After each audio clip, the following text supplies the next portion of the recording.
ngo ugiye no gukenyuka.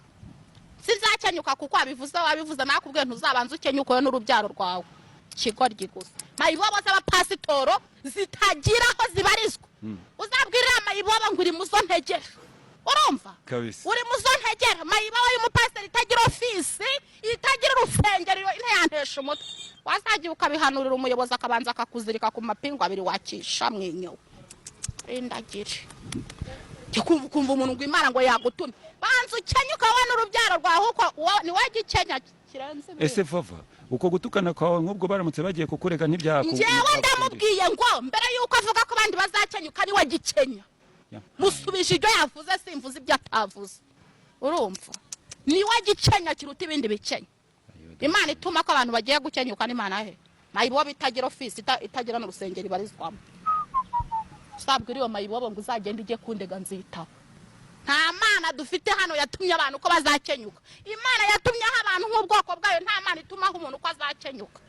Aso nabisha abantu bari kurya imvungure bari kurya bakanywa nta urakenyuka muri bo bakoze ibyango Vava ngo ni uzakenyuka. Akihone. Vava utangiye umwaka ufite umujinya. Njewe ndakubwiye ngo wowe n'abafana bawe ntihagire uzantera umwaka. Ndakubwiye ngo ntazagira untera umwaka umwuka kwa mbere. Ntago icyo gikenya ari cyo Vava azakenyuka kuko cyabivuze. Vava basi wakongera ukereka abantu isura ya nyayo yawe ya kera. Njewe uzavuga nzavuga, uzantuka musubize. Yongera byumva hari hose abishyire mu matwi. Vava azakenyuka banje gukenyuka we n'urubyaro rwe. Uko nkuko data we.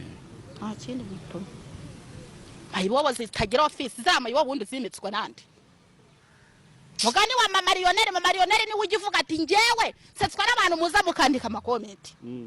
Ubundi uba uri umupasiteri wimitswe nande wabatijwe nande ubundi. Ni Vava wavuze sinangufu uzavuga ukomeye urakururaramo. Yewe data we.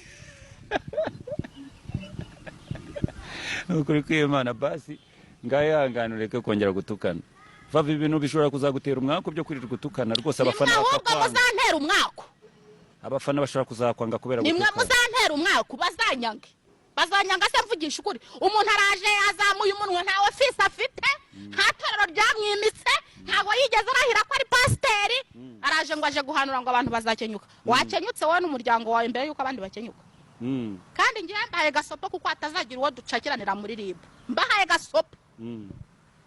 Natangiye mbabwira ngo mujye mushaka izindi nkuru mukora Vava n'ubuzima bwe mu byibagirwe. Yewe data we. Vava abantu nyamara ushatse wasaba imbabazi abantu kuko. Saba imbabazi nde, saba imbabazi umuntu uzakavanga Imana yamutumye ngo zakenyuka. Ntundusha kuvugana nayo. Ntundusha n'uburenganzira nta burenganzira undusha ku Mana. Wakihwanewe. Ayewe data we. Vava witukana no kuri kandi ibyo ntabwo ari byiza. Maze rero namwe abanyamakuru mugateshwa kuza gukora ibiganira huko ukaza usubiramo bitwa amazimwe. Ariko rero samazimwe. Usubiramo ibintu byitwa amazimwe. Gukora ikiganiro byakunaniye. Ahubwo uraza uvuga ngo Vava ngo bavuze ngo azakenyuka. Iyo urebye ubona nakenyuka kuko mwabivuze. Kandi nge ndi umubwiryo nawo. Icyo ngubajije. Ubona Vava yakenyuka kuko mwabivuze. Oya, ariko niba mu pastor Imana yamubwiye ware niba ukiza uzakibwire ngo Vava yaravuze ngo ntago azakenyuka kuko wabivuze. Yego nyagasani. Vava wagakwiriye no kuri kwisubiraho kabwira abantu. Nisubiraho iki? Ukagaragaza isura. Uzagenda umubwira uko nkutumye sinkizi sinyene no kukimenya. Ariko icyo nzi cyo kiri mu bontegera. Urumva? Kiri mu bontegera. Uzakibwire ngo Vava yavuze ko atazakenyuka kuko wabivuze. Vava nk'umugabo wawe muzashakana. Mugabo senya baki? Umugabo nyabakira urani mugabo nyabaki imbwa y'umugabo gusa.